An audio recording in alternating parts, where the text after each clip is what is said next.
Okay, as the video title expresses, this is a response to Chris. Okay, this is going to be talking about BJ Penn primarily, but for the record, this could be applied to a lot of other UFC fighters that kind of get these title shots kind of thrown at them. Okay, first I'm going to start with BJ Penn has over the course of his career received 5 title shots in the UFC. The only person who has more than 3, aside from BJ Penn, is Randy Couture, who has received 2 title shots at 205 and 3 title shots at heavyweight. I think, maybe wrong on that. To the side of the fight finders of Jon Fitch, George St.Pierre, and BJ Penn, who I think are legitimately part of this conversation. Now, of course, the most recent title shot of BJ Penn has come at the expense of beating Jens Pulver after having lost to both George St.Pierre and Matt Hughes. Okay? Now, Jens Pulver is... I'm not going to say that Jens Pulver is not a good win. Jens Pulver had beaten him before, and thus was a decent win for him. But Jens Pulver is not really that good of a fighter anymore. Mind you, he did kind of prove me wrong with beating Cub Swanson, but he's still not a title pitcher 155er. He was beaten by Joe Lazan, who, of course, then went on to participate in Tough. Did not win Tough, but he did end up, and then he ended up having victories over Brandon Melendez and Jason Reinhardt. In the first round over Reinhardt, I think it was the second round with Melendez. You're telling me that this, and knocking out Jens Pulver, which is considered to be hard, and standing up with Jens Pulver, not taking him to the ground, because we know Jens Pulver's ground game is suspect. But here we go again. I'm talking about he beat Jens Pulver and got a title shot, and this is a recurring pattern. He didn't fight anyone at 170. Gets a title shot against Matt Hughes, loses to George St.Pierre, then gets the title shot after a loss. And there were people around that could have challenged Matt Hughes other than BJ Penn. There was Carl Parisian. There was Jon Fitch, who I'm going to get to in a second. There was a lot of other guys who were on a bit of a roll and could have challenged for the 170-pound title. Then we get to Jon Fitch. 7-0 in the UFC. Victories over Rome Carneiro, Diego Sanchez, Thiago Alves, Josh Burkman, Brock Larson. That was at 185. Luigi Fioravanti. Let me just pull up. I know I'm missing someone. It's Kuniyoshi Hironaka is the one I'm missing. Okay. A man who's only lost twice in his career. 3 times, if you ask me, because I still say Jeff Jocelyn beat him. It's not an official loss, but nonetheless. But, realistically, only 2 losses. His debut fight against Mike Pyle, very, very good fighter, and Wilson Govea, who's a 205-pounder. He has not received a title shot. He's beaten top 10 opponents. Burkman, Alves, Sanchez were all top 10 at the time he defeated them. Alves still is. Sanchez still is. Burkman has slipped out, but still. And a very good, fringe guy in Rome Carneiro, who, has been outside of Fitch, just overpowered everyone. And then there's George St.Pierre. Okay, George St.Pierre lost, of course, at UFC 50, a title shot against Matt Hughes for the vacant welterweight title after BJ Penn left.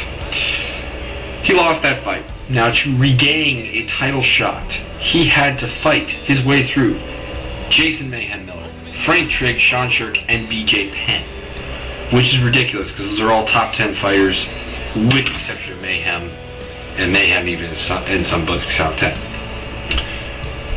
So why is it that beating Jens Pulver warrants a title shot, and why is it that Forrest Griffin beating Shogun warrants a title shot, even though he lost to Keith Jardine, and now Jardine, of course, lost to Easton Alexander, but nonetheless, I mean, this is kind of, not right, to be quite honest.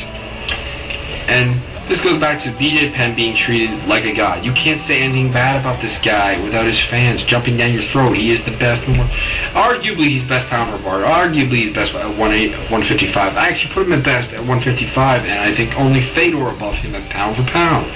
Nonetheless, you gotta win the fights to earn a title shot. Otherwise, why didn't a guy like Shogun get a title shot right when he stepped into the UFC? Because he was considered at the time top 205er, even though he looked bad in a couple fights, but he still was the man. And for the record, looking good in fights that someone keeps bringing up that BJ looks really good even when he loses. There are other guys that look really, really good when they lose, and they don't get title shots. They don't advance up the ladder. Alistair Overeem is capable of making anyone on the planet look bad for the first 5 minutes of fight. And then he'll gas out. But nonetheless, the point remains.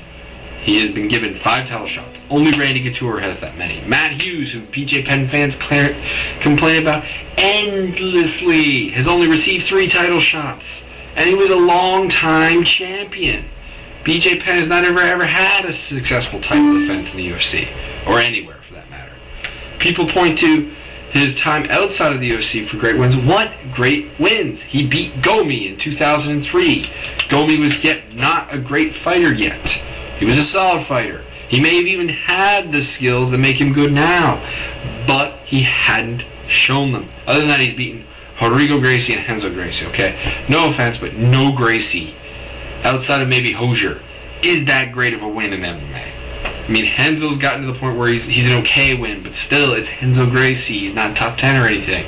And Rodrigo's been more or less a bust in MMA. So, I challenge any BJ Penn fan to make, any BJ Penn fan who believes he deserved that title shot against Joe Jaddy Stevenson for the interim. Well, now we know the lightweight title belt, and Sean Sherk will be given it instead of having the interim, then uniting it again. Sean Sherk will just get a #1 contendership.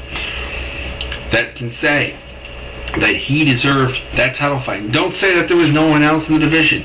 You could have still used Kenny Florian again. You could have used Roger Huerta versus Joe Stevenson. You could have gone out and signed someone who's on a roll. I mean, there's enough, God knows there's enough good lightweights out there. There's Jay-Z Cavalcanti, there's any of the old Pride guys, Minoru Ishida, Gilbert Melendez, etc., that would have made more sense than BJ Penn. You could have used from within the ranks. Yeah, well, you could have put Joe Lozon in there. I would not have liked that either, but I would like it more than I like BJ Penn being in there. So I challenge any BJ Penn fan to bring out good points about him. And don't bring up his skills, because I admit that BJ Penn is a fantastic striker. He is out of this world as a Brazilian Jiu-Jitsu guy. That his wrestling is highly underrated. I mean, he's got great takedown. He's got possibly the best takedown defense in all 155. He has some of the better takedowns at 155. There's no one that I think can take him down consistently. I think Sean Sherk might be able to take him down once or twice, but I don't think it's going to happen consistently. And there's no one that I believe can stuff his takedowns on a consistent basis. So don't bring up his skills. Bring up reasons why he has earned that title shot. Anyways, that's all I got for now. See you again with something else. Hopefully Chris accepts this response. Anyways, peace out.